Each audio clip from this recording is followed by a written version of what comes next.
네, 안녕하세요 여러분. 네, 오늘도 좋은 하루로 시작하셨나요? 네, 아까 말씀하셨듯이 오늘 올해의 마지막 날이죠. 그래서 이 마지막 날 강의를 할 수 있다는 것에 대해서 감사하면서 하루를 시작을 했습니다. 아침에 이제 집에서 나오면서 막 여러 가지 챙기고 나왔는데 학교를 딱 도착하고서 깨달았어요. 아, 마일을 안 챙겼구나. 원래 마일을 하나 입고 하려고 했는데 뭐가 하나 부족하다 생각했는데 딱 학교에 오는 순간 그거를 알았습니다. 제가 한 1시간 거리 왔다 갔다 하거든요. 그래서 다시 집에 갔다 오기는 너무 멀어서 약간 팔이 춥다 이런 생각으로 강의를 시작을 합니다. 예. 민숙이 이제 두 번째 날이고요. 새해 타임 정도면 끝나지 않을까 이런 생각을 갖고 있고 오후까지 하는 불상사가 없도록 최대한 강의를 잘 페이스를 생각한 것대로 유지를 하기를 제가 스스로 희망을 하는데 잘 모르겠습니다. 우리 민숙이 안에 여러 가지 연대가 나오죠. 아마 출애굽기부터 해서 신명기까지 가장 긴 연대를 다루고 있지 않을까라고 생각을 합니다. 출애굽기를 보면 이제 12장에 첫 번째 유월절을 시작으로 해서 이제 출애굽이 시작이 되고 그러고 나서 이제 출발을 하죠. 여호와의 군대로 출발을 해서 시내산에 3월에 도착을 합니다. 그리고 나서 2년 1월 1일 성막이 완성이 되고 나면 이제 민수기에서 다시 새롭게 이야기가 연대가 시작이 됩니다. 그래서 1장 1절 18절에 언급된 첫 번째 인구 조사가 2년 2월 1일이라고 언급을 하고 있죠. 그리고 제가 어제 말씀드렸듯이 이 지휘관들의 헌물을 성막에 이게 기름을 바른 때라고 언급을 했기 때문에 저는 2년 1월 1일로 생각을 한다라고 말씀을 드렸습니다. 그리고 두 번째 유월절 2년 1월 14일이 9장에 나와 있습니다. 이것만 딱 보더라도 민수기가 시간 순서대로 뭘 말하려고 하는 의도가 담긴 책은 아니다라는 것을 알 수가 있습니다. 그리고 나서 드디어 이제 10장 11절에 시내산에서 떠났다. 그게 2월 20일이다라고 말을 해주고 있습니다. 그래서 시내산에 도착을 해서 시내산을 떠나기까지 대략 한 이제 딱 만 1년은 안 되지만 그거보다 한 며칠 부족한 시간을 보내면서 하나님 앞에 훈련 받았겠구나. 이 시간은 시내산에 머무는 시간은 하나님의 백성으로서 하나님께서 말씀하시는 정체성을 갖고 근데 그 정체성을 갖는다라는 게 과연 뭘까라고 생각했을 때 하나님 앞에 내가 해야 할 일을 하는 것이 분명히 있는 거죠. 그래서 율법을 주셨고 십계명을 주셨고 율법을 주셨고 또 하나님과 함께 거하는 사람이라는 것이 정체성에 필요하기 때문에 성막을 주셨고 또 예배하고 정결을 유지하는 삶을 위해서 레위기 말씀을 주셨습니다. 그리고 1장부터 10장까지는 어떻게 행진을 할 것인가 가나안에 그냥 가는 게 아니라 가나안 땅까지 가는데 필요한 요소들을 정말 엑기스로 필요한 말씀들을 모아놨다라고 말씀을 드렸습니다. 그래서 이제 정말 출발을 해서 문제는 13, 14장의 정탐 사건 이후에 하나님 앞에 거역함으로 근데 그 거역이라는 게 다른 게 아니었어요. 어떻게 보면 본문을 잘 읽어보면 평가죠, 평가.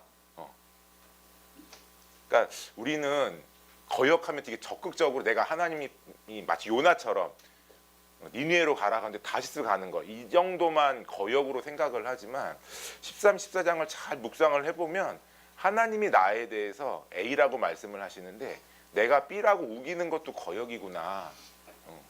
하나님은 나에게 너는 가나안 땅을 차지할 수 있는 하나님의 군대야라고 말씀을 하시는데 아닙니다. 저는 메뚜기입니다. 라고 말하는 것도 거역이구나 라는 걸 알 수 있어요. 그래서 그 반역하는 사건이 13, 14장에 나오고 그래서 이제 38년이 더 허비될 수밖에 없는 그 시간들이 민수기에 나와 있습니다. 그리고 오늘 다루겠지만 20장에 미리암이 죽고 아론이 죽고 그다음에 이제 아론 같은 경우는 33장에 더 언급이 되거든요. 근데 20장 자체가 미리암과 아론의 죽음을 통해서 1세대가 죽었다라는 것들을 이제 보여주고 있는 역할을 한다라고 말씀드렸습니다. 이게 벌써 이제 40년이 되는 드디어 이제 마지막 광야의 연도가 되는 거죠. 그리고 나서 이제 모압 평지에 머무르면서 두 번째 인구 조사를 하는 게 이제 26장의 내용입니다. 이게 대략적으로 민수기에서 볼 수 있는 연대다라고 말씀드릴 수 있을 것 같고, 출애굽이 1446년이잖아요. 그리고 가나안이 들어가는 게 1406년이라고 봤을 때, 요 기간이 민수기가 담고 있는 기간인 거죠. 그래서 민수기랑 신명기는 되게 비슷한 목적이 있는 책입니다. 근데 민수기는 이제 내러티브로 이야기를 통해서 우리가 무엇을 해야 하는지를 일깨운다면, 이제 다음 주에 할 신명기는 직접적으로 모세의 설교를 통해서 들려주는 책이다라고 보시면 될 것 같아요. 그래서 원독자는 모세오경 전체가 그렇게 하겠지만 특히 더 민수기의 원독자들은 명확하죠. 출애굽 2세대, 1세대들은 이제 죽었습니다. 그리고 나서 이 사람들은 광야 생활이 더 익숙한 사람들이다. 그리고 광야를 그들의 능력으로 통과하는 게 아니죠. 하나님께서 이끄셨기 때문에 가능하다는 겁니다.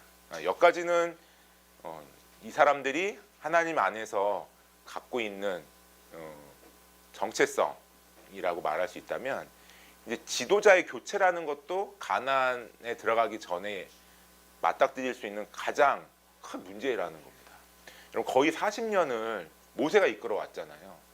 우리를 이끌었던 사람이 갑자기 사라진다라고 생각을 했을 때, 또 모세와 함께 더불어서 우리의 모든 어떤 정결을 위한 신앙생활을 도왔던 아론이 사라지는 그 상황 속에 아론을 대체하는 엘르앗살, 그리고 모세를 대체할 여호수아가 우리를 이제 이끌 거예요. 아직 1년 리더로서 이제 1년을 같이 안 보낸 상황 속에서 이 사람들을 믿고 가나안에 갈 수 있을까? 이게 지금 원독자들에게 숙제라고 말씀드릴 수 있을 것 같아요.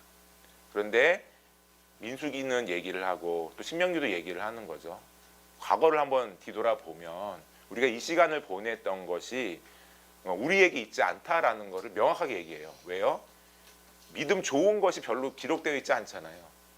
거의 불신앙의 역사, 우리가 왜 못 들어갈 수밖에 없는지, 우리를 보면 못 들어간다라는 얘기로 가득하지만 여기까지 올 수 있었던 것은 하나님이다라고 말하면서 가나안 정복도 그러기에 하나님 때문에 가능할 수 있다라는 것을 설명하는 게 민수기라고 말할 수 있습니다. 그래서 민수기는 40년 광야의 어떤 불순종하는 것을 보여주는 의도가 강해요. 그거는 어때요? 우리는 안 되는구나, 우리 힘만으로는 안 되는구나라는 걸 강조하는 거죠.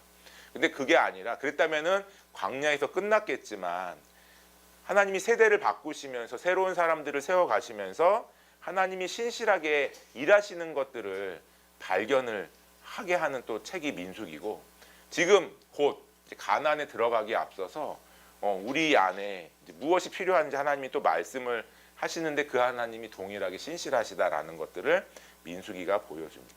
그래서 쓰여진 이유는 다른 것이 아니죠. 과거 왜 실패했는지를, 부모 세대의 실패를 보여주기 위해서입니다.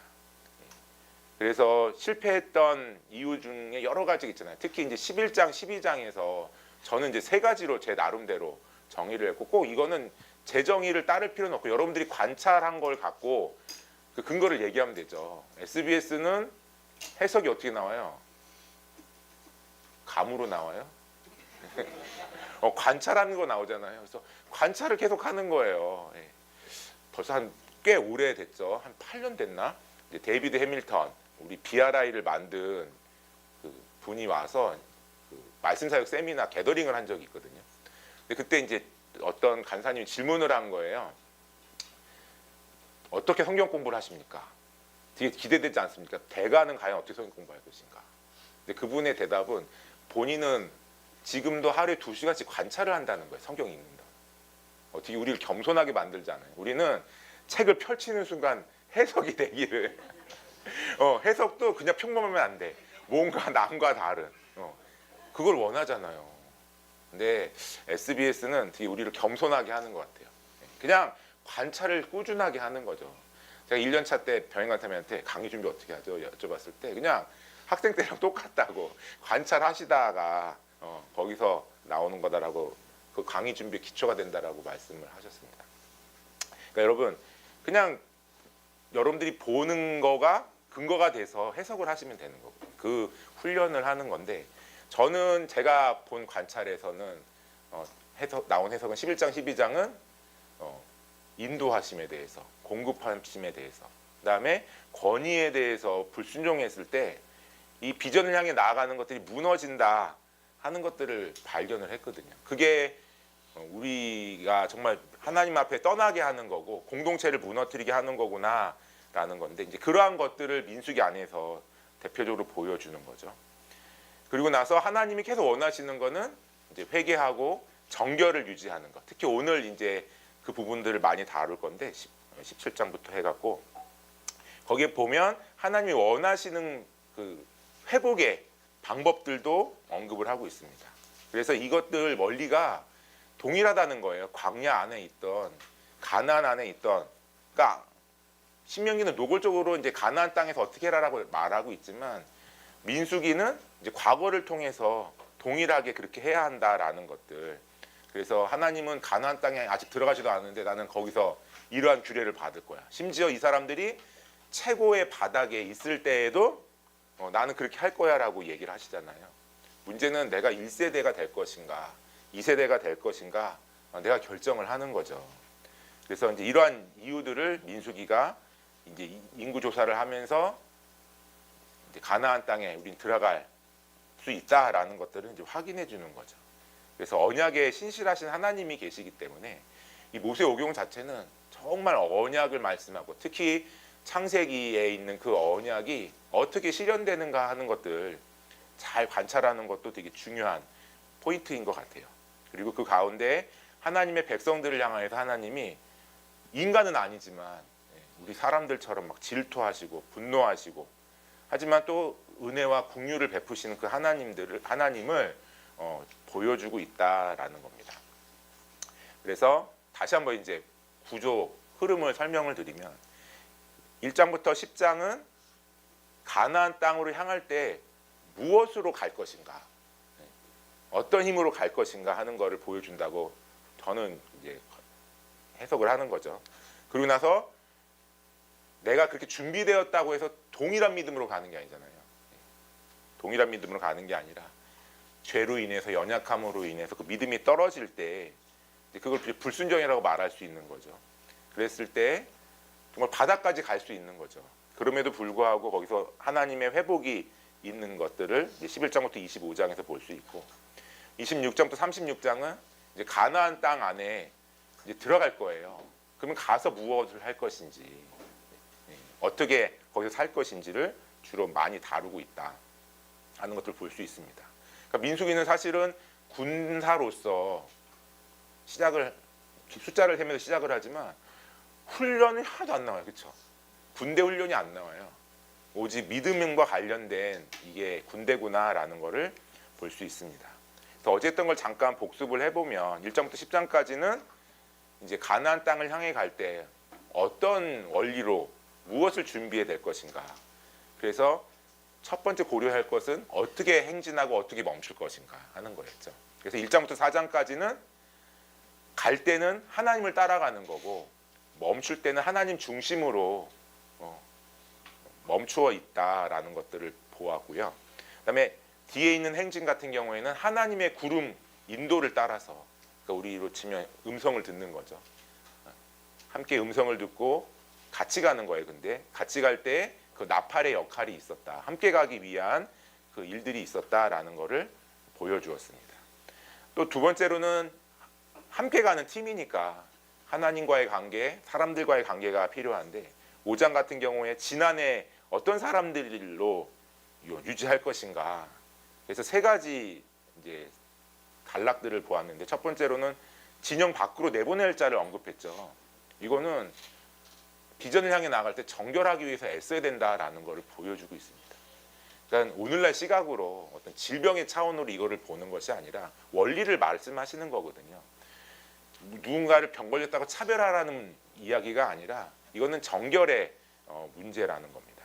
그리고 두 번째로는 죄의 문제인 거죠. 죄를 지었을 때 어떻게 하냐 그러면 죄를 자복하고 배상해 주어라라는 어떤 속건제 원리가 많은 제사가 있었지만 특별히 여기서는 그 제사를 언급을 했고요.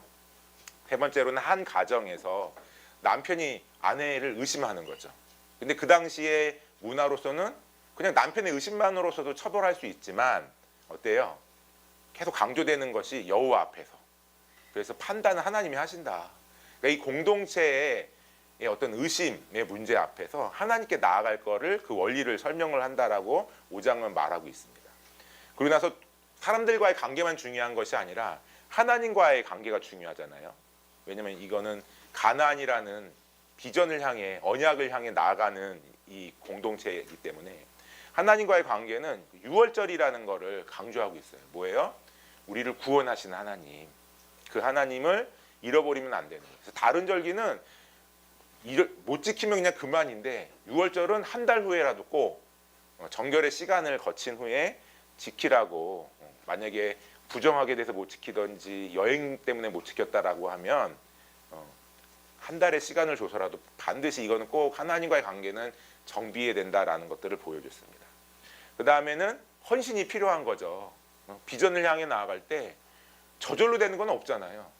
누군가는 애쓰고 힘쓰는 거예요. 여러분 이 학교가 잘 되게 하기 위해서 저절로 되는 게 아니잖아요. 여러분들 어제 오후까지 되게 피곤하셨죠? 강의 들으시느라고. 저도 너무 피곤하더라고요. 근데 피곤해 하다가 이제 회의하러 가는 또 간사님들을 보면서 되게 조금 너무 피곤하면 안 되겠다는 생각이 들었거든요. 그러니까 누군가는 더 힘쓰고 애쓰는 거예요. 그런데 여기서 또 말하는 거는 내 방법의 애씀과 힘씀이 아닌 거예요. 그렇죠? 내가 하나님 앞에 헌신하고 싶다고 그냥 무작정 받아주세요라고 하는 게 아니라 나신이라는 방법이 있는 거고, 또 지휘관과 레위인들도 그 어떻게 함께 봉헌하고 헌신하고 또 어떻게 그 봉헌이 협력해야 하는지. 그렇죠? 지휘관의 봉헌은 결국은 레위인들을 돕는 봉헌이었잖아요. 그리고 그거 앞에 하나님께 예배하는 거고.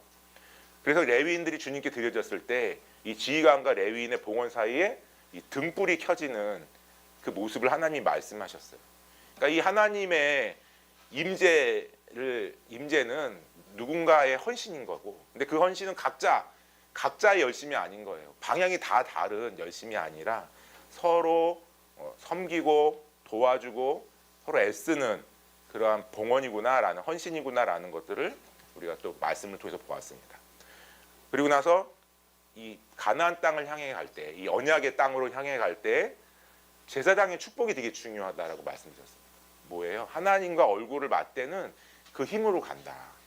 그러니까 무수하게 많은 것을 준비해야 되지만, 특히 저는 1장부터 10장은 뭐 우리가 그래 하나님 앞에 내가 뭔가 비전이 있다면, 언약이 있다면 거기를 향해 나갈 때 나는 어떤 준비를 해야 될까 하는 것들을 이게 질문하는 그 본문이라는 생각이 들고, 한번 여러분들도 적용 차원에서 지금 나에게 부족한 건 뭐냐 하는 것들을 한번 좀 잘 점검해 보시면 좋을 것 같아요. 그리고 나서 이제 잘 출발하면 너무 좋은데 이제 그 바닥이 드러나는 거죠. 그래서 11장 12장에 보면 길 때문에 막 불평하죠. 그 다음에 만나 때문에 불평하는 거예요. 먹을 게 없어서가 아니라 만나 때문에. 근데 사실 만나도 처음에는 출애굽기 보세요. 만나라는 뜻이 뭐예요? 이게 뭐야? 그쵸? 말 자체가. 왜냐하면 너무 신기하잖아요. 내가 애쓰고 힘쓰지 않았는데 하나님이 주시는 그 공급하심이거든요. 근데 어느 순간 이게 시간이 지나고 나니까 불평거리가 된 이 사람들 앞에 하나님이 메추라기를 주시긴 하셨지만 이거 문제가 된다라는 것들을 보여주셨고, 이 과정 가운데 모세를 통해서 함께 일할 70인의 사람들을 세우시는 장면도 볼 수 있습니다. 그러고 나서 이제 12장에서는 이제 아론과 미리암이 모세의 권위에 대해서 불평하는, 도전하는 그 모습들. 그러니까 권위에 대한 도전. 그래서 이 세 가지가 이 사람들을 점점 어렵게 만들어 가는구나 하는 겁니다. 그래서 13, 14, 16장이 바닥의 상태를 저는 보여준다고 생각을 했어요. 왜냐하면 하나님이 징계를 해도 그걸 받아들이지 못하는 거예요. 그러니까 이게 하나님의 최고의 징계는 어제도 말씀드렸지만 로마서에서 내버려 두심. 안 걸린다고 나는 잘 하고 있어라는 게 아닌 거죠. 누군가 브레이크가 되어준다라는 건 나에게 정말 은혜구나라는 것들인데 하나님이 지금 그 역할을 하시는데 이 정탐에 대해서 이 사람들이 불평했을 때 하나님이 이제 40년이라는 광야의 삶을 선포하셨음에도 처음엔 못 간다고 하더니 어때요? 이제는 또 가겠다라고 이 사람들이 반응을 하고 있어요. 또 이제 오늘 바로 하겠지만 고라 일당이 반역을 했을 때 하나님이 이 땅이 갈라져서 이 사람들 삼키는 징계를 했는데 백성들이 하나님을 두려워함으로 이제 회개하는 게 아니라 오히려 막 모세와 아론을 향해서 니들이 하나님의 백성을 죽였다라고 하면서 막 또 대드는 그 모습을 볼 수 있습니다. 이 사람들의 상태가 매우 안 좋다 지금. 그런데 이렇게 안 좋은 상황 속에서도 어때요? 하나님은 가나안 땅 안에서도 나는 이러이러한 재물을 받을 거야. 그러니까 하나님은 여전히 가나안 땅 언약을 포기하지 않으신다. 언약을 잃어버리는 게 백성인 거지 하나님은 절대 포기하지 않는다라는 것들을 이 구성에서 보여주었습니다. 그래서 이 부분 최악의 상황이지만 이제 17장부터는 하나님이 이 사람들을 회복시키고 이끌어 가신다라는 것들을 이제 보여주셨고 26장부터 36장은 두 번째 인구 조사 후에 이제 이 가나안 땅에서 이제 어떻게 해야 할 것인지 과거를 회상하면서 가나안 땅에서는 어떤 원리로 살아야 하는지를 보여주신다라는 것을 볼 수 있습니다. 자 이제 어제까지 한 거를 이제 장황하게 설명을 드렸고 복습 차원에서 이제 드디어 이제 오늘을 16장으로 넘어가면 이제 이게 불순종한 사람들의 관련돼서 이제 그 계보라고 생각을 하시면 될 것 같아요. 그래서 오늘 16장에 보면 어떤 사람들이 반역을 일으키느냐 1절에 이렇게 얘기하고 있죠. 레위의 증손 고앗의 손자 이스라엘의 아들 고라와 루벤 자손 엘리압의 아들 다단과 아비람과 벨렛의 아들 온이 당을 짓고라고 말을 하고 있습니다. 그러면 여기 고라는 어디 위치냐? 이제 고앗. 그러니까 보면 어제 성막과 관련돼서 접히는 거 게루솥, 그렇죠? 그다음에 이제 뼈대가 되는 무라리, 그다음에 그 어떤 성전 안에 기물들을 수레와 이런 도움을 받지 않고 옮겨야 되는 고앗 자손이 으로 세 분류를 했잖아요. 근데 고앗 자손 중에서도 이제 고라인 거예요. 고라 일당이다.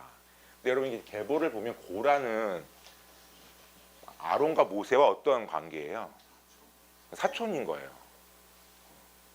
그리고 이제 이 고라는 엘르아살, 이다말 이런 사람들의 이제 지시를 받는 거죠. 그러니까 이거는 순전히 그냥 인간적인 생각인 거예요. 인간적인 관계 아래 갑자기 자기가 하는 일에 대해서 어려움을 느낄 수도 있겠다. 그냥 저 자신으로 생각을 해보면. 그러니까 이 잘못을 제가 옹호하는 건 아니라 그냥 충분히 제가 볼 때는 이 세상의 모든 죄는 그럴 수 있어요. 사람은 너무 연약하기 때문에. 그럴 수 있다라는 걸 보여주는 거고 또 여기 이제 루벤 자손의 다단과 아비람이 나오고 오는 어떤 적인지 잘 모르겠어요. 아무튼 이제 여기 이런 사람들인 거고 그다음에 왜 이 사람들은 같이 범죄를 하게 되었을까 지파를 생각을 해봤거든요. 이제 멈추었을 때 이제 고앗하고 가까이 있는 게 어디예요?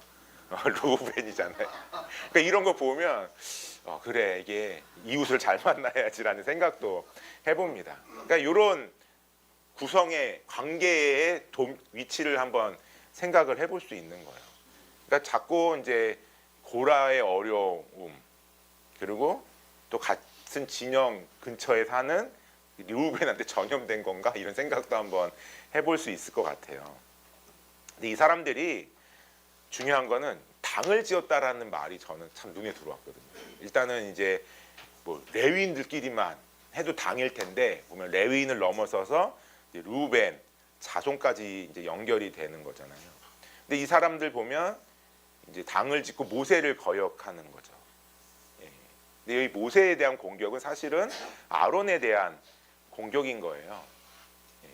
그래서 제사장 직분 레위인이라는 거에 대해서 지시를 받는 입장이기 때문에 또 뭔가 다 자기가 너무 부당하다라는 생각을 했을지도 모르겠습니다. 근데 중요한 거는 소통하는 거랑 이게 이제 당을 짓고 거역을 하는 거랑은 경계선에 있다라는 생각이 들었습니다.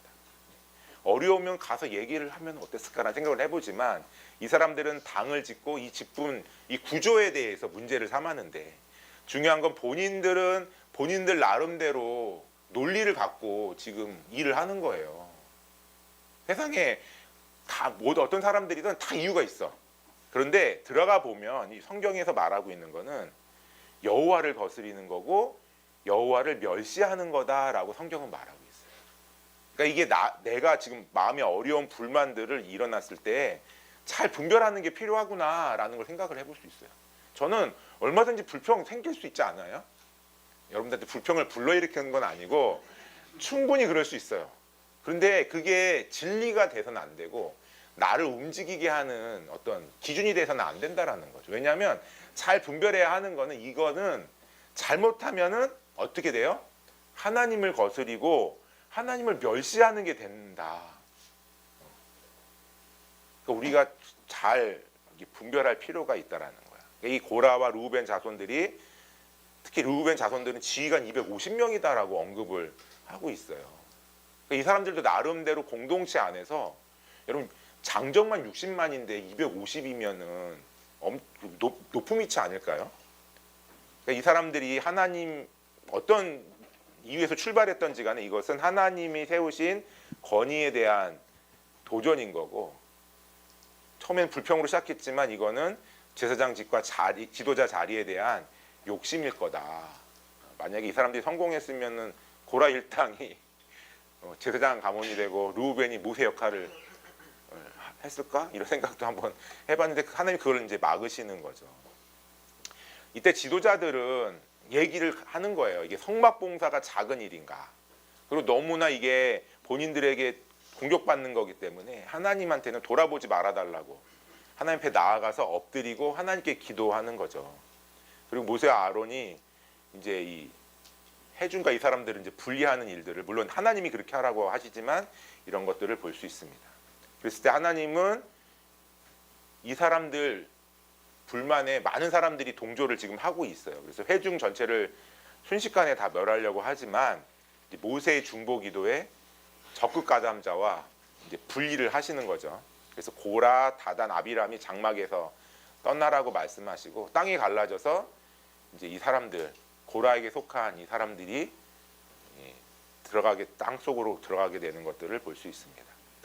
그래서 하나님 여기서 보면은 하나님의 기준은 명확해요. 그래서 하나님의 은혜도 명확하고 기준은 항상 하나님이 세우신 그 기준이 있는 거고 거기에 대해서 선을 넘어서 하나님을 향하여 불평이 되는 것들을 끊으시기 위해서 이 사람들을 멸하신다. 근데 은혜는 모두를 다 하지 않으시고 기도를 통해서 그래도 하나님이 분리하신다라는 거죠. 그래서 하나님이 여기서 육체의 생명을 살피시는 분이다라고 언급되어져 있고 기도를 들으시는 분 그리고 본인이 세운 지도자에 대해서 붙잡는 그 공의 하나님임을 보여주고 있습니다. 근데 제가 좀 전에도 말씀드렸지만 이 사람들은 지금 바닥이에요. 하나님이 지금 이 고라에게 속한 250명 땅에 삼키게 한 거를 보았음에도 불구하고 오히려 모세와 아론에게 원망을 하는 거예요. 너희가 백성을 죽였다라고 그러면서 이제 이 모세와 아론을 돌을 치려고 했을 때 모세와 아론이 할 수 있는 건 뭐예요? 다시 하나님 앞에 엎드리는 것.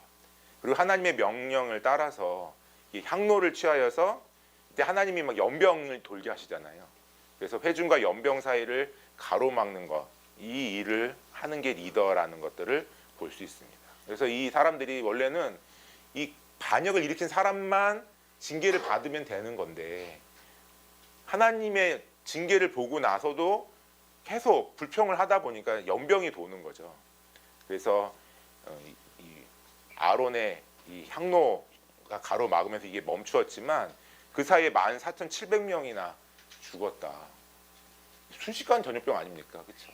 코로나도 사실은 격리돼서 며칠 있고 막 이런 기간들이 있는데 이 하나님의 병이 징계가 얼마나 심했는지 하는 것들을 볼 수 있습니다. 근데 중요한 건 기도를 들으시고 하나님이 아론에게 명령하신 것을 아론이 정말 순종해서 그것을 막았기에 망정이지, 이 하나님께서 그것들을 보호하신다라는 걸 볼 수 있습니다.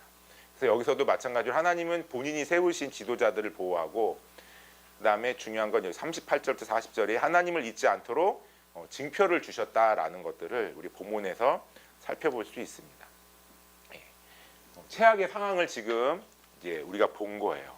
하나님은 징계로만 끝난 게 아니라 이 사람들이 이제 세대를 바꾸시면서 가나안 땅에, 약속의 땅에, 언약에 들어가게 하시는 것이 목적이잖아요. 그래서 17장부터는 이제 어떻게 회복하시는가 하는 것들을 보여줍니다.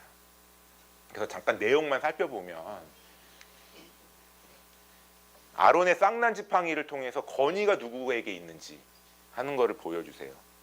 그리고 나서 18장을 보면 레위인들의 직무와 분깃을 다시 한번 명확하게 말씀하십니다. 이거는 17장, 18장은 사실은 16장과 연결되어 있어요. 그러니까 저는 제가 그 해석하는 것 때문에 분리를 시켜놨지만 사실 16장, 17장, 18장은 연결된 본문으로 한 섹션으로 여러분들이 구성을 하셔도 뭐 잘못된 건 아닐 것 같아요. 그 다음에 13, 14장에 그 광야에서 세대가 바뀌는 말씀을 하셨잖아요. 그러면 여러분 죽음은 일상한 거거든요. 근데 죽었을 때 부정하게 되기 때문에 이 진영 관리가 쉽지 않은 거예요. 그랬을 때에 하나님께서 이 정결을 위해서 잿물을 어떻게 만들지 19장에서 그 이야기들을 하고 계십니다. 그러고 나서 아까도 말씀드렸지만 20장에서 미리암과 아론이 죽고요. 중간에 이제 이 1세대들과 함께 그 사람들이 흔히 겪었을 사건들 두 가지만 저는 갖고 왔다 생각하거든요. 하나는 물에 대한 어려움, 또 하나는 이제 길에 대한 어려움을 보여주면서 하나님의 알려주시는 것들이 무엇인지 20장에서 보여주고, 21장부터는 이 이스라엘의 달라진 모습이 나와요. 제가 그럼 본문 가서 말씀을 드리도록 하겠습니다. 자, 17장은 아론의 싹이 난 지팡이인 거죠.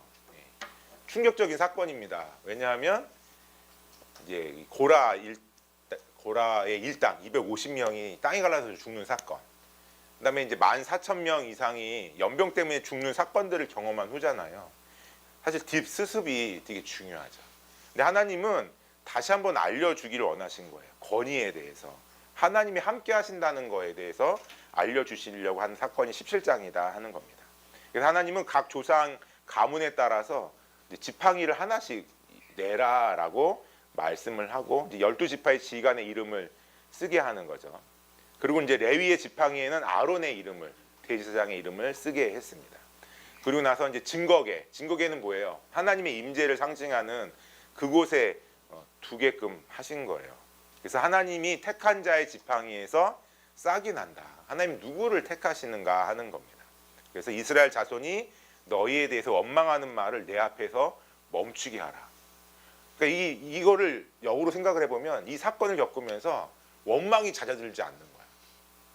괜히 모세 따라와갖고 이거 광야에서 죽는다, 쭉 하면 죽는다, 뭐 이런 불평인지, 한테 어떤 불평인지 모르겠지만 계속 원망하는 말이 돌았던 것 같아요. 그러니까 하나님이 지금 모세에게 이 이야기를 하는 거죠. 그래서 각기 종족대로 지팡이를 모세에게 주고, 하나님 말씀대로 모세가 증거의 장막 안 여호와 앞에 이 지팡이들을 두었습니다. 그런데 놀라운 일이 벌어지는 거죠. 지팡이는 사실 죽은 거죠. 그렇죠? 그런데 그 죽은 지팡이에 이제 모든 지팡이가 다 죽은 거지만 아론의 지팡이에 이제 우음이 돋고 순이 나고 꽃이 펴서 살구 열매가 맺혔다라는 겁니다. 하나님이 누구와 함께 하시는지 보여주려고 이걸 한 거잖아요. 그래서 이 각자의 지팡이를 다시 취해서 간직하게 하고, 특히 아론의 지팡이는 증거계 앞에 이제 두도록, 그리고 패역한 자에 대한 표징이 되라고.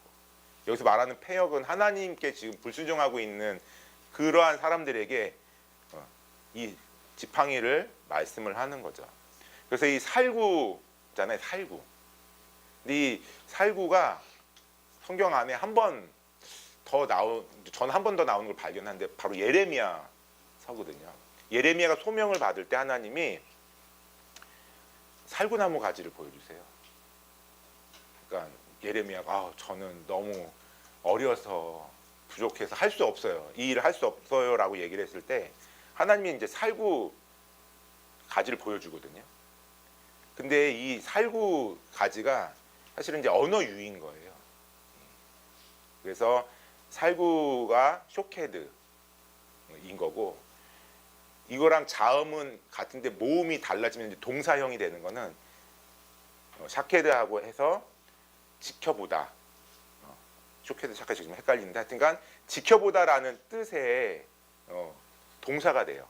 그러니까 히브리어의 어떤 언어 유희가 되는 거죠. 모음만 바뀌면 되는 거죠. 우리나라 이 드라마는 점을 하나 찍으면 갑자기 그쵸, 옛날에 민소희 막 전 인물은 기억이 안 나는데 하도 그때 거기 여자분이 막 악을 쓰면서 민소희 하면서 막 그 드라마 몇 번 보니까 이름은 정말 안 까먹더라고요. 그래서 여러분들도 악 쓰면은 뭐 외워야 될 때 악 쓰면 안 까먹을래나 이런 생각 그때 했었거든요. 우리나라 드라마는 점 하나 찍으면 바뀌지만 히브리어는 점 하나 찍으면 정말 의미가 달라지는데, 하나님이 예레미야한테 보여준 그 살구나무는 내가 보고 있어라는 거거든요. 저는 여기도 마찬가지인 것 같아요.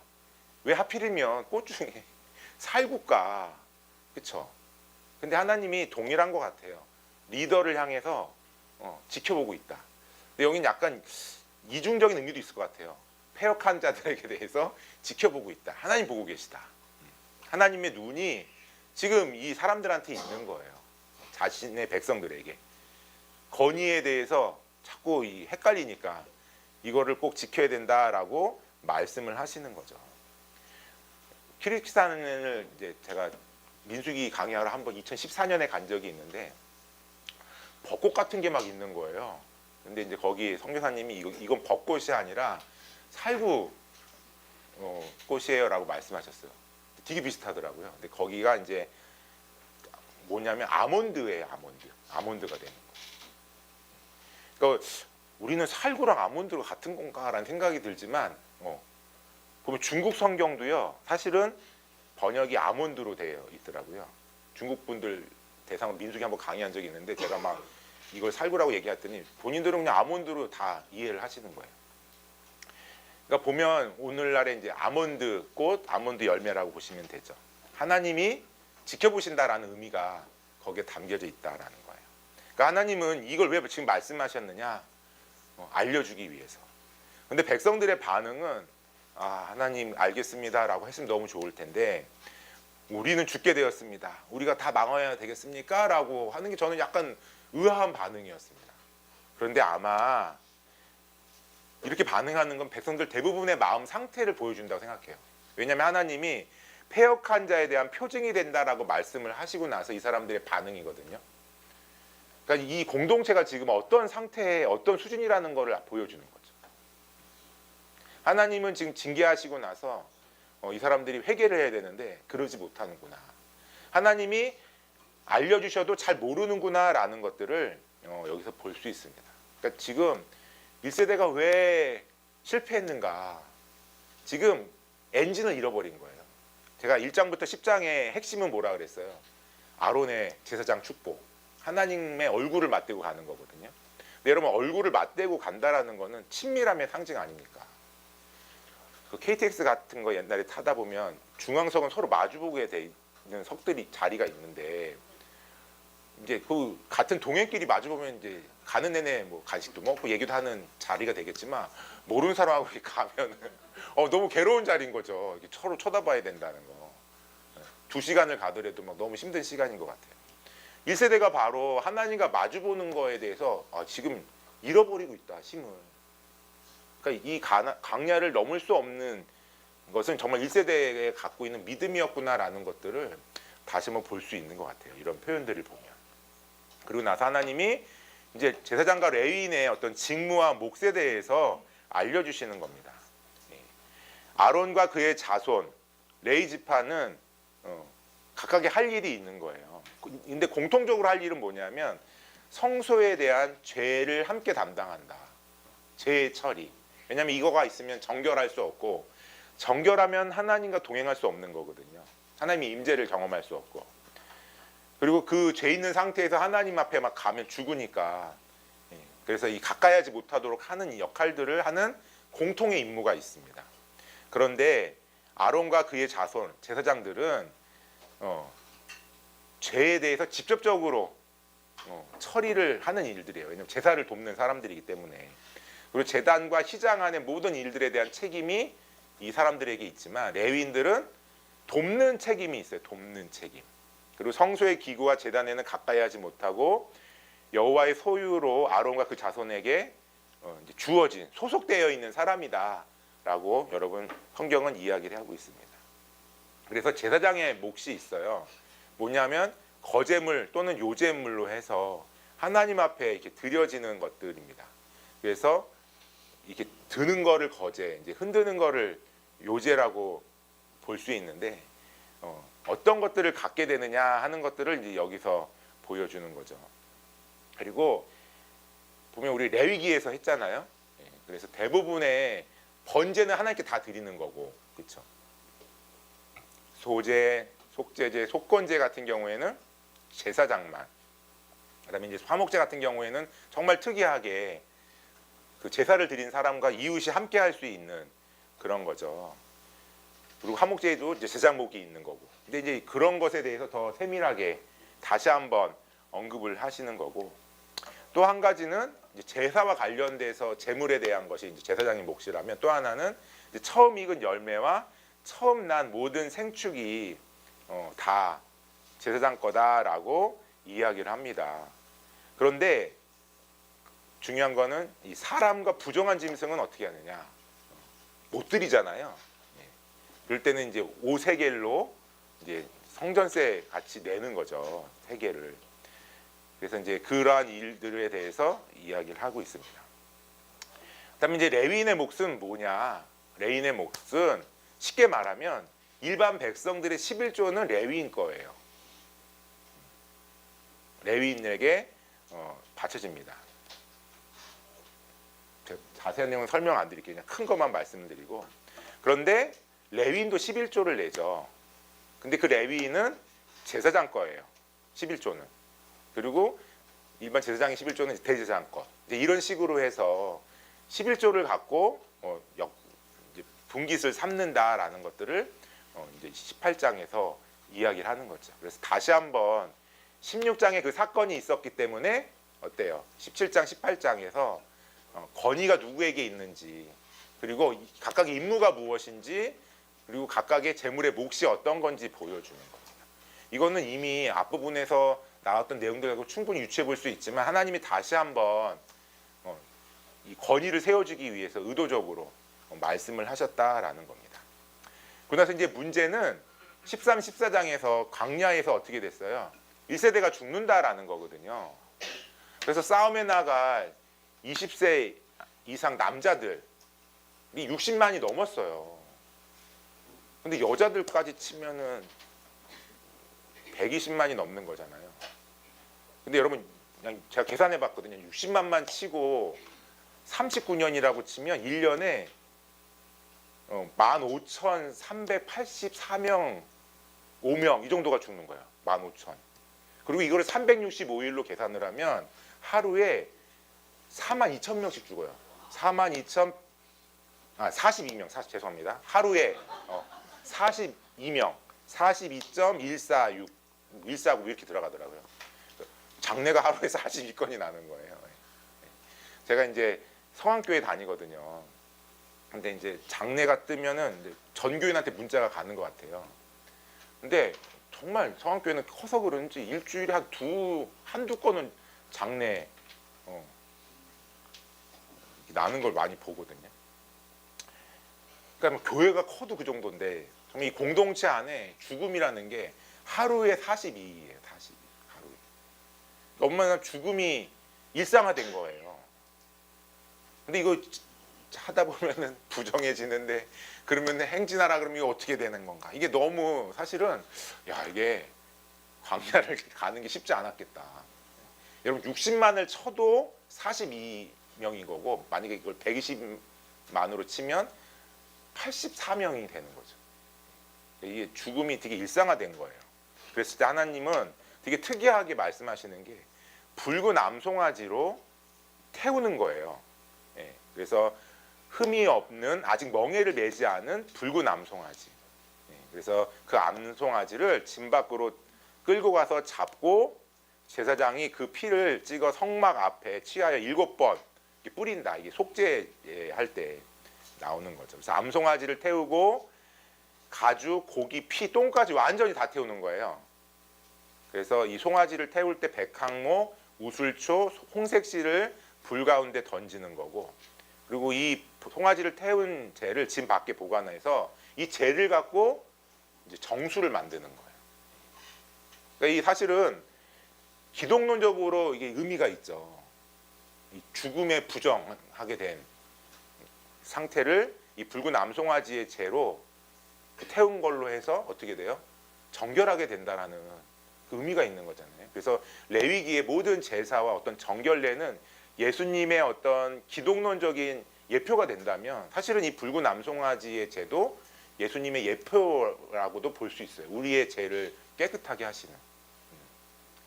그런데 중요한 건 그래서 이 랍비, 그러니까 여러분 우리가 유대교 하면 되게 하나로 공통된 동일한 의견이 있을 것 같지만 메시아와 관련돼서도 여러 학파가 있다 그래요.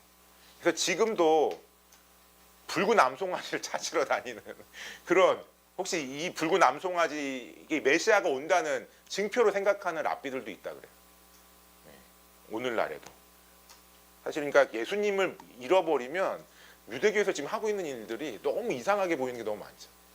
사실 성경에 이렇게 다 기록되어 있는데, 그러니까 이 붉은 암송아지는 바로 이제 그런 이미지가 있는 거예요. 이렇게 만들려고 한 데가 이유가 있는 거죠. 11절부터 보면은 시체를 만지면 7일 동안 부정하다는 거예요. 근데 저는 충분히 이해가 됩니다. 저 이제 장인어른 이제 장례식을 하고 나서 이제 그 둘째 날 아마 입관하잖아요. 입관하고 나서 이제 가족들이 함께 이렇게 보고서 이제 한 번씩 이렇게 만지기도 하고 하는데 나갈 때 꼭 얘기하시는 게 손 꼭 닦으세요 이렇게 얘기를 하시더라고요. 해주시는 분이. 왜냐하면 이 시체 안에 이미 이분은 돌아가셨기 때문에 어떤 세균이 있는 병균이 있을지도 모르기 때문에 항상 그런 거죠. 오늘날에도 사실은. 그런데 하물며 이 시대에, 그래서 이 기간이 필요한 거예요. 7일. 근데 7일 동안 그냥 가만히 있는 것이 아니라 부정해졌기 때문에 아마 뭔가 진영 안에서든 밖으로 나가라 뭐 이런 것이 아니라 그냥 어떻게 부정한 상태로 사람들과 접촉하지 않는 거죠. 그래서 3일과 7일에는 잿물로 정결해야 하게 하는 거다. 근데 이 정결하게 하는 방법이 자세하게 설명되어 있지는 않아요. 손을 씻는 건지 샤워를 하는 건지 알 수는 없어요. 아무튼 그걸로 이제 정결하게 해야 된다라고 말을 해주고 있습니다. 그리고 장막이나 야외에서 죽음을 만날 때 동일한 거예요. 이제 7일간. 그런데 집에서 자연세 했을 경우에는 집에 있는 자나 그 집에 들어가는 사람 다 부정하게 되는 거고, 또 그때 뚜껑을 덮지 않은 그릇도 부정하다라고 말을 해주고 있습니다. 그러니까 이거 다 정결하게 되는 방법들. 아마 이 정결을 제사로 드리라고 했으면 엄청나게 드려야 되잖아요. 근데 이게 그 정결 붉은 송아지 태운 물로 그 일을 하고 있습니다. 근데 또 들에서 다니다가 시체를 만질 경우라는 겁니다. 이때도 재와 그릇에 물을 섞고 그 혼합물을 우슬초 가지에 찍어서 부정하게 된 지역이나 기구에 바르게 한다. 그리고 부정하게 된 자는 옷을 빨고 몸을 씻은 후 3일과 7일에는 또 자기에게 뿌리면서 정결하게 해야 된다라는 겁니다.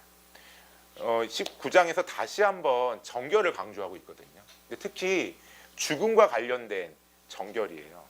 사실 오늘날에는 이 방법을 우리가 취하지는 않죠. 우리는 3일장이고 그렇죠. 죽음과 관련돼서 예수님 안에서 사실은 이 모든 것들이 다 해결되었지만 이 말씀을 우리가 적용할 때는 송아지를 잡으라는 건 아니에요. 그렇죠? 뭐예요? 진영의 정결함에 대해서, 특히 왜 죽는가를 잘 생각을 해본다면 이 사람들은 불순종과 연결돼서 지금 이렇게 되고 있는 상태였잖아요. 그러니까 이 정결을 유지해야 된다는 것을 다시 한번 이 회복에 있어서 이게 정말 중요한 문제인 거죠. 그래서 17, 18장에서는 건의에 대해서 다시 한번 우리가 인식하고 자기 분깃을 잘 기억하는 것, 이게 회복에 되게 중요한 첫걸음인 거예요. 그 다음에 또 회복에 필요한 건 뭐예요? 정결을 유지하는 거다 하는 것들을 우리가 19장에서 적용으로 살펴볼 수 있겠습니다. 20장은 우리 수평에서 이미 말씀드렸지만 1세대가 마감하는 장입니다. 그래서 미리암이 죽고 아론이 죽는 거. 그래서 근데 특이하게 그 죽음 사이에 두 사건을 말하고 있는데, 가데스 다툼, 무리바의 물 사건인 거고요. 또 하나는 에돔이 길을 막는 그 두 가지 사건이거든요.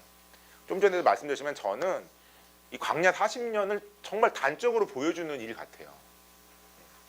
어려움이죠, 어려움. 뭐예요? 이 뭔가 물 이런 것들에 대한 어려움이 이 사람들에게 있구나. 또 하나는 뭐예요? 길에 대한 어려움이 있구나. 그러니까 많은 것을 누릴 수 있지만 다 담을 필요가 없는 거예요. 그래서 이 두 가지 겪는 어려움. 근데 중요한 건 어려움이 있을 때 하나님의 방법으로 풀어나가야 한다라는 것들을 알려주는 거죠.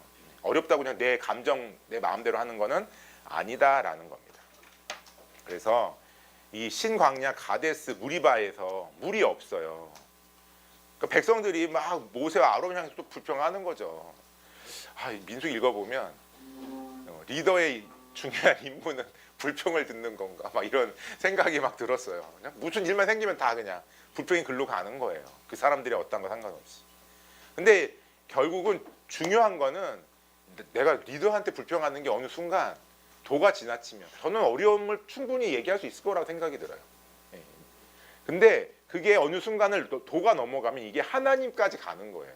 그래서 하나님의 인도하심과 공급하심에 대해서 불평하게 되는 거죠. 그랬을 때 뒤에 거부터 먼저 설명드리면 돼요. 하나님의 영광이 나타나서 반석에서 물을 내라고 모세에게 명령을 하시는 거죠. 하나님은 공급하시는 분이다. 구하면 주시는 분이다. 기도를 들으시는 분이다라는 것들을 이제 알려주십니다. 근데 문제는 모세가 이제 반석을 쳐야 되는데 모세가 화가 난 것 같아요, 그렇죠? 그러니까 그 이제 우리 12장에서 되게 강조된 모세의 모습 중에 온유함, 화내지 않는 것. 근데 모세가 이때는 너무 화가 난 거죠. 도대체 다 왜 나한테 와서 얘기를 하는가? 그 모세의 그 어려움을 우리가 알 수 있습니다. 근데 그래서 엄청난 화도 낸 게 아니에요. 한 번 치라 그러는 거를 두 번 쳤더니, 그쵸? 하나님의 평가는 너 지금 나의 거룩함을 나타내지 않았다. 하나님을 믿지 않았다라고 얘기합니다. 보면 너무 하나님 냉정하지 않으십니까? 모세가 여지껏 한 걸 생각을 해보면. 근데 하나님 보실 땐 그 중심을 보시는 거죠. 그랬을 때 이 분노 때문에 이 일을 지금 하고 있는데, 이것 때문에 이제 모세와 아론이 가나안 땅에 못 들어가는 거. 하나님은 하나님의 리더가 하나님의 모습으로 일하기를 원하시는구나. 그리고 그거를 거룩이라고 얘기하신다라는 그런 생각이 듭니다. 그래서 사실은 이 시편 106편 32, 33절을 보면 이렇게 얘기하거든요. 시편 106편 32, 33절에 그들이 또 무리바 물에서 여호와를 노하시게 하였으므로 그들 때문에 재난이 모세에게 이르렀나니 이는 그들이 그의 뜻을 거역함으로 말미암아 모세가 그의 입술로 망령되이 말하였음이로다. 그러니까 이 시편의 평가는 지팡이 두 번 친 거, 우리 민수기는 거기에 주목을 하지만 시편 같은 경우에는 모세가 입술로 뭔가 얘기한 거를 또 얘기를 하고 있다라는 겁니다. 근데 여기서 망령되이 말하라는 것이 바타라는 히브리어인데 경솔하게 말하는 거, 생각 없이 말하는 거예요. 그러니까 모세가 그냥 마음에 있는 그 분노를 그대로 표출했을 때 정말 이 일들이 벌어졌다라고 얘기를 하는 거고, 신명기만 딱 들어가도 이 사건에 대해서 모세는 이제 백성 때문이다라고 지금 이야기를 하고 있는 거죠. 하나님은 거룩함을 드러내기 원하신다. 이 공급에 대해서 어려움을 만난 이 사람들이 해결해야 되는 방법은 뭐예요? 이러한 때 공급하신 하나님을 신뢰하고 기도하는 일, 그리고 그걸 행할 때 하나님의 성품, 특히 거룩함으로 드러내야 한다 하는 것들을 보여주고 있는 거죠. 그런데 이제 물의 문제는 한 번이 아니었어요. 출애굽기에 보면 2번 나오거든요. 그래서 15장에 보면은 이제 수르 광야로 들어갈 때 그 쓴물을 만나는 사건이 한 번 나오고, 이건 조금 성격이 다르죠. 15장에. 근데 17장이면은 마사 무리바에서 지팡이 반석을 치라했을 때 물이 나오는 사건이 나와요. 근데 여기서도 그 르비딤이 어디냐? 출애굽기에서 신강야라고 표현하거든요. 신강야. 근데 여러분 가데스도 신강야라고 표현해요. 근데 그 영어 성경만 보면 스펠링이 달라요. 출애굽기는 S-I-N 광야고, 민수기도 이제 진강야, Z-I-N 광야. 그러니까 두 개의 이제 스펠링이 다른 광야라고 볼 수 있는 거죠. 그러니까 이게 한두 번 일어나는 일은 아니에요. 근데 민수기가 다시 한번 이걸 통해서 이 사람들의 광야의 삶을 보여주는 거고, 겪는 어려움을 만났을 때 우리가 무엇을 해야 하는지를 드러낸다라는 걸 볼 수 있습니다. 그다음에 이제 20장 14절부터 21절은 제가 따로 정리하진 않았는데, 에돔이 이스라엘의 길을 제한하고 있다라는 겁니다. 여러분, 에돔이 도대체 뭐길래 길을 막나? 근데 에돔이 그 이스라엘 백성들이 이제 행진을 할 때 중요한 길목에 있는 거예요. 지판을 한번 써보면은 여기가 지중해 인 거고, 보면 우리가 이제 흔히 갈릴리가 있고 이제 요단강이 흐르고 이제 이게 사해가 있다라고 치면 이쪽이 이제 예루살렘 언저리거든요. 그러면 이제 여기 보면 이렇게 있으면 여기는 이제 이집트가 있는 거고, 여기가 이제 메소포타미아 문명이 있는 거예요. 그럼 두 개의 큰 문명 사이에 이 이제 약속의 땅 가나안이 있는 건데, 여러분 문명과 문명은 교류하잖아요. 그래서 길들이 나옵니다. 그래서 이쪽에 해안을 따라서 가는 해안길이 있는 거고, 여기 보면 이쪽으로 가는 길이 있어요. 바로 여기가 왕의 대로입니다. 왕의 대로. 여기 해안길. 그리고 여기가 이제 산지를 형성하는데, 이 산길을 따라서 있는 게 족장길이라고 성경, 이제 족장길을 말하진 않지만 이제 여기 보면 뭐 중요한 도시들이, 성경에 있는 도시들이 나오거든요. 그러니까 이스라엘은 우리랑 되게 다른 거. 우리는 산 위에 도시가 없잖아요. 근데 성경에는 우리 같은 산이 아닌 거예요. 이제 높은 지대에 이제 위치한 도시들이 쭉 나오는데, 여기 이제 그 족장길이라고 말을 하는데, 바로 에돔이 이제 요쯤에 위치하는 거죠. 그러니까 이스라엘 백성들이 지금 여기 이제 가데스 바네아에서 이렇게 길을 따라서 이렇게 가고 있는 거잖아요. 그러면은 여러분 좋은 길로 가야 되잖아요. 그게 바로 여기에 왕의 대로를 따라서 갈 수 있는 거죠. 근데 우리가 성경에서 이제 배울 때 왕의 대로라고 해갖고 엄청난 고속도로겠구나 생각을 하지만, 사실상 이제 성지순례 가보면 그냥 우리 보면 이게 그냥 길인 거예요. 2차선이더라고 지금은. 2017년 SBS 간사님들하고 성지순례 한번 갔거든요. 근데 이제 갔때 이제 왕의 대로를 한번 지나갈 일이 있었는데, 이제 가이드분 여기 왕의 대로입니다 하고서 딱 보는데 우리 여기 도로만도 못한 거예요. 근데 그럼에도 불구하고 이 시대는 이 길들이 있는 거고, 우리 창세기 14장에 보면은 그 아브라함의 조카 롯이 잡혀가잖아요. 그래서 이제 그 도시 국가들하고 아브라함하고 이제 뭐 전쟁하는데, 사실 이 왕의 대로를 따라서 도시가 있는 거거든요. 거기라고 생각을 하시면 될 것 같아요. 그러니까 에돔이 이 위치에 있기 때문에 지나가게 해달라고 요청을 한 거예요. 그랬을 때 하나님은, 그러니까 에돔은 어떻게 해요? 거절하죠. 그러니까 성경을 보면 에돔하고 이스라엘은 사이가 너무 안 좋고, 이제 창세기는 그거를 이제 야곱과 에서의 문제부터 시작된 거다라고 이제 설명을 하고 있는 거예요. 근데 중요한 건 하나님은 에돔의 말을 존중하신다라는 거예요. 왜요? 이 땅은 하나님이 에돔에게 주신 땅이다라는 겁니다. 그러니까 이 하나님은 분명히 에돔의 것을 인정을 하고 계시는 거죠. 그래서 이스라엘 백성들이 이제 어려운 길로 갈 수밖에 없는. 이 사람들은 이 38년 동안 어떻게 길을 갔겠구나. 환영해 주는 사람이 없어요, 지역에. 그러니까 이런 모습으로 살았겠구나라는 것들을 볼 수 있습니다. 그러고 나서 이제 20장의 마지막은 이제 아론이 죽습니다. 그래서 열조에게 돌아갔다. 이스라엘에게 준 땅에는 들어가지 못했다. 그 이유를 24절에 보면은 무리바 무리에서 하나님의 말씀을 거역했기 때문이다라고 이제 이야기를 하는 거죠. 그래서 이제 모세가 아론과 그의 아들 엘르아살과 함께 이제 호르산에 올라가서 이제 아론의 옷을 벗겨갖고 엘르아살에게 입히고 이제 아론이 죽는 것들을 설명을 하고 이제 회중이 30일 동안 이 사람의 역할을 인정을 하는 거죠.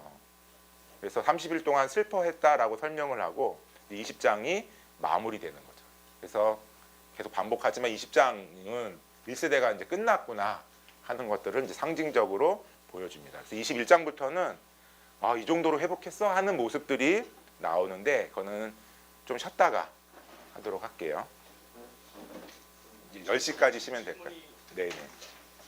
아까 그 2천만 명이 40년 동안 죽으면은 강의 지분이 50년 나와서 엄청날 것이다라고 설명을 해주셨는데 지금 2024년 10월 현재 제주도 인구 통계가 67만 명으로 되어 있습니다. 네. 그러면은 이 제주도 인구보다도 한 3배 이상 많은 그 이스라엘 인구들인데 그 중에서 하루에 50명씩 죽은 것이 뭐 어떻게 올라올 일이 있다는 생각이 들면서 제주도에 현재 장례식장이 한 20개가 있거든요.